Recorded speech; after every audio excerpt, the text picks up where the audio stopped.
Hi everyone, I'm Tanaaz from foreverconscious.com and this is your monthly forecast for April. If you have been subscribed to my channel for a while, you'll know I usually do weekly forecasts.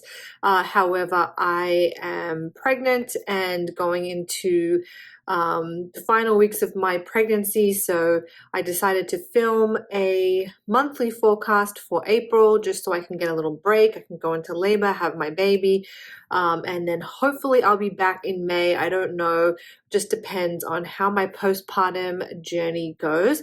I do recommend, if you haven't already, subscribe to the channel so you can just stay up to date with when I'll be back doing the weekly forecasts. But for April, we have a monthly forecast. How I'm going to structure this is just kind of give you a really nice overview for all the cosmic energies, all the astrology happening in the month of April. I'll kind of give it an overview, a summary of how we're going to move through this month, and then at the end I'll pull a card so we have an oracle card to work with as we move through the month of April. So I'm going to call the month of April our bridge month. Since December, really, of last year, we've kind of been moving through a lot of retrograde energy. I would say we've almost had a retrograde season. We had Mars going retrograde, then Venus going retrograde, then Mercury went retrograde. And these planets are all probably the most significant retrograde planets we can experience. The general rule with retrograde planets, the closer they are to the sun, the more we feel them. The further away from the sun, the more we feel them on a deeper, maybe subconscious level. So Venus, Mars, Mercury being nice and close to the sun, there are personal planets all being in retrograde really from December of last year until the month of April, which I'll talk about. We have experienced these retrograde energies, a lot of needing to dig up the past, a lot of needing to go back and look over things, a lot of healing that's had to take place through looking at the past and acknowledging the things that maybe we've overlooked or didn't see the first time, and now coming back around to it. Retrograde energy is very, very reflective and can create this effect of feeling like you're taking one step forward only to have to undo it all and take a few steps backward. With Mars, we've been feeling this retrograde energy around our energy levels and also how we take action. With Venus retrograde, we've been feeling it around our hearts, our relationships, also money issues. And with Mercury retrograde, it's all about communication and messages and how we're taking in information from the world around us. So all of these retrogrades have been taking place since December.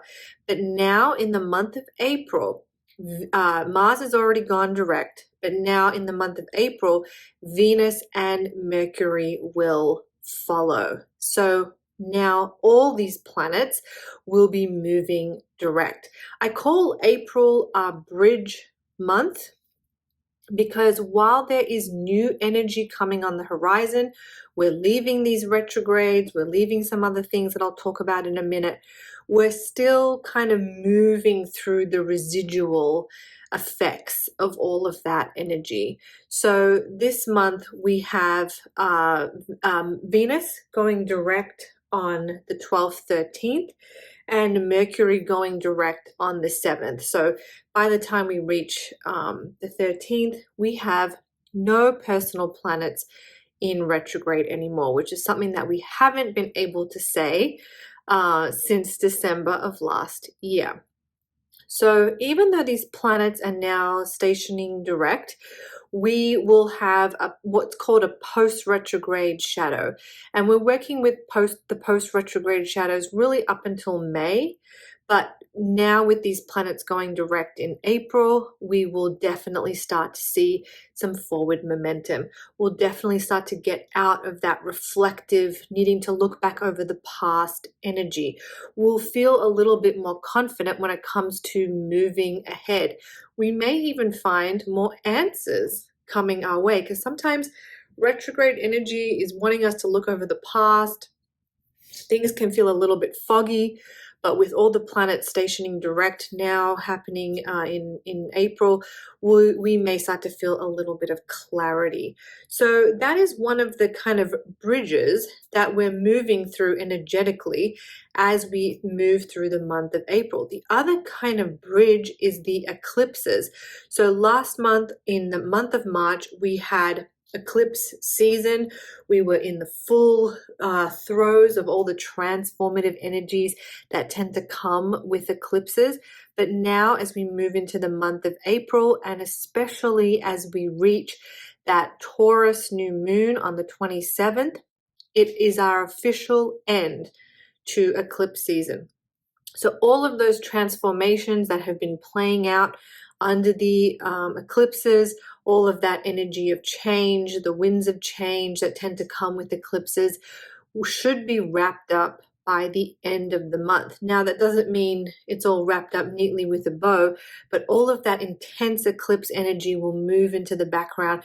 We won't be so actively working with it anymore.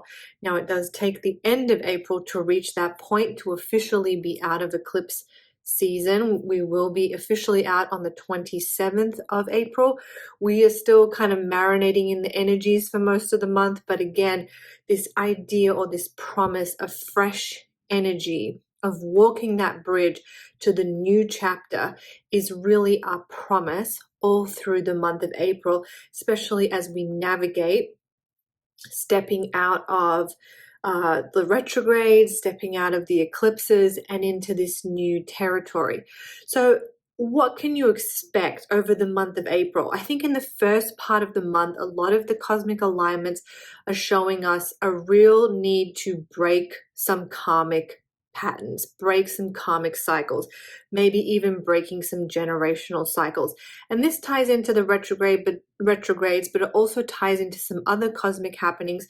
We have a stellium, which is a lineup of planets forming in Pisces, with Venus, Saturn, Mercury, and the North Node all coming together in the sign of Pisces, forming what is known as a stellium. And this is active through most of the month, most strongly in the first part of the month, first half of the month.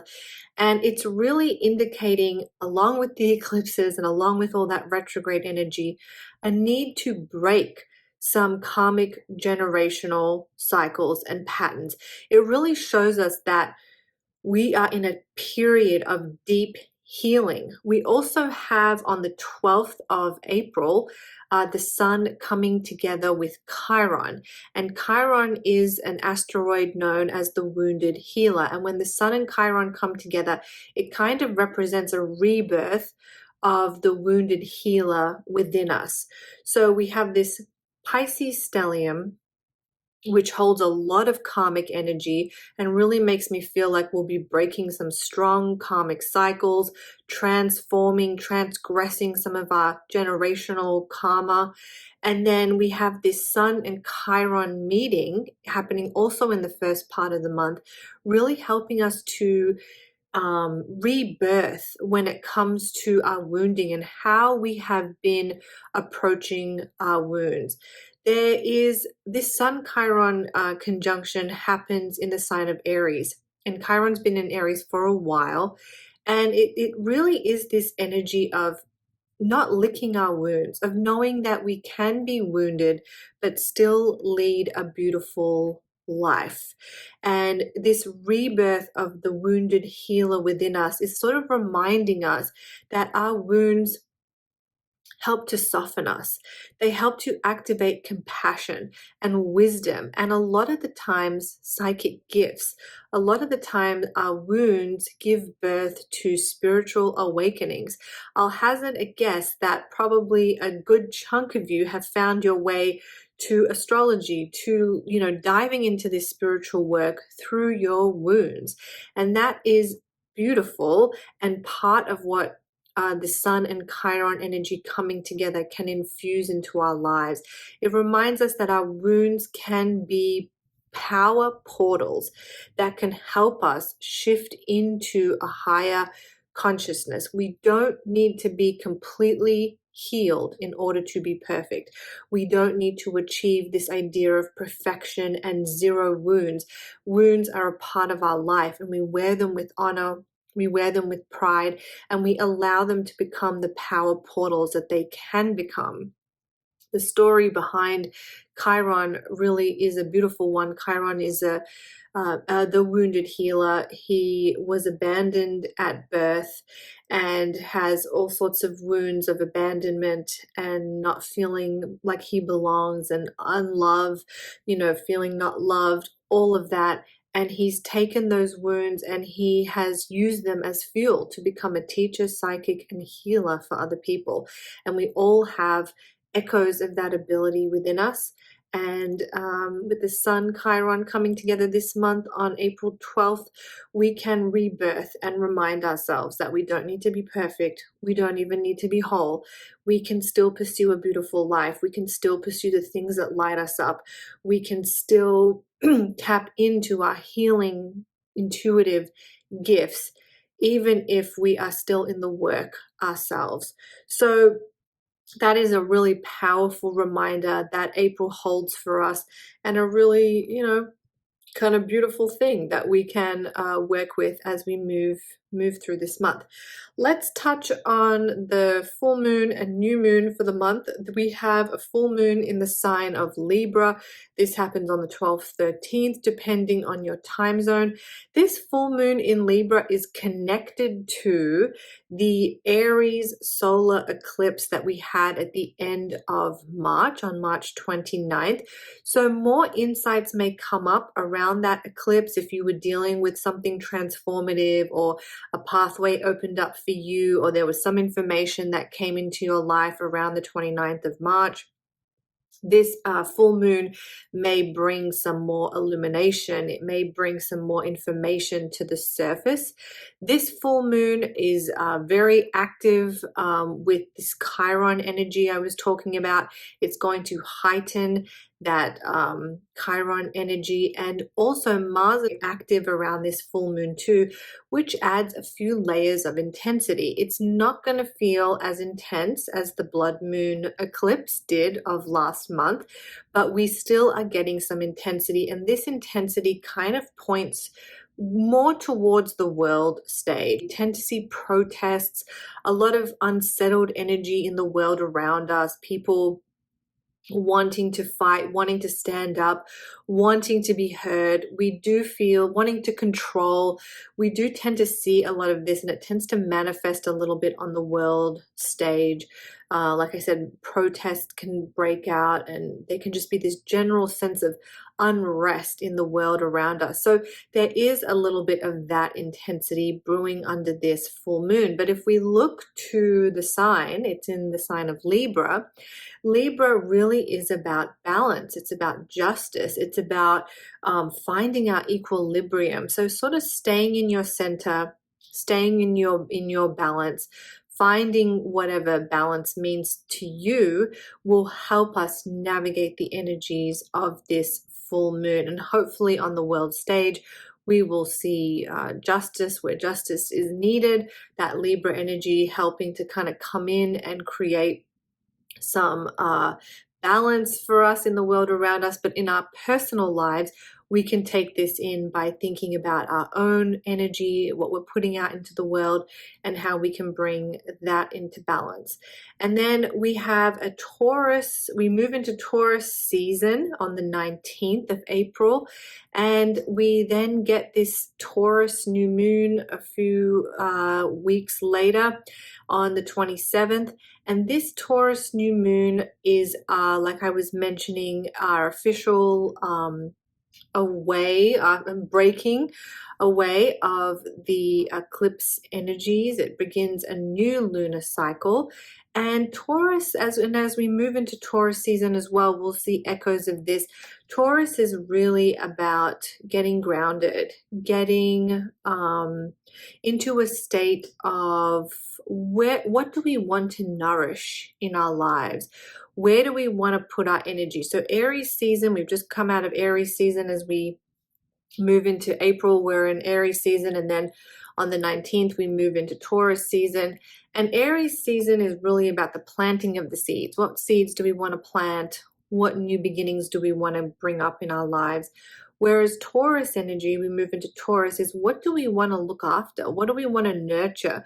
We've planted these seeds. Which ones do we want to grow? And how do we look after those seeds so they stand the test of time? So what do you want to nurture and nourish in your own garden of life, right? Where do you want to put your attention and intention? That's really what Taurus season gets us to do, to kind of get down, to really think about what we want to nourish and how we are moving through the world, our energy, and where we're putting our energy. Because where we put our focus, that's typically where our energy goes, and where our energy goes, our intention flows. So really thinking about what it is that you want to, where you want to put your energy down. What do you want to focus on? And that Taurus new moon on the 27th is really going to help us to answer that question, to really feel into how we can nourish and take care of the seeds that we want to stand the test of time. There is also some volatile energy around this new moon, but again, nothing like the eclipses that we have just come out of. Those were very, very transformative. And this Taurus new moon really that will feel a little bit more gentle than the Aries new moon eclipse that we had back at the end of March. So this new moon is definitely helping us to move away from the eclipse energies and, like I said, to focus on that nourishment energy in our lives. And there is a little intensity around this new moon too, because we have this Mars-Pluto dynamic kind of playing out, again, kind of seeing this intensity in the world around us. You know, heated emotions need a place to go, giving yourself a positive outlet for those if they are to come up. But this new moon really is a nice grounding new moon that will help us to focus on what we want to manifest and what we want to bring into our lives. There is a little bit of energy around this new moon that may indicate our attention turning to money, our finances, maybe needing to make some decisions, some very clear boundaries around money and finances. So that might come up for us as we reach the end of the month as well. But overall, a good time to really think about what we value, what we want to focus on, and how we can nurture what we want to grow in our lives. So that sort of is in a nutshell the month of April. It's a bridge month. There is a lot of healing. There is a lot of opportunity to let go and end cycles that have been with us for a while, especially around our relationships, around money, around how we communicate, how we move through the world, all those Venus, Mars, Mercury energies, a lot of opportunity there to break cycles around those areas of our lives. And then the transformative energies of the eclipses still weaving their way through our lives, still working through. But as we get to the end of the month, we are out of that range of energy, and we'll start to feel a lot more settled, a lot more aligned, and a lot more confident about how we are moving ahead. So that is April in a snapshot. You can find more on all of this at foreverconscious.com. Right now, I will go ahead and I will pull a card from my deck, the Cosmic Astrology Oracle. And let's see what is our supportive guiding card for the month.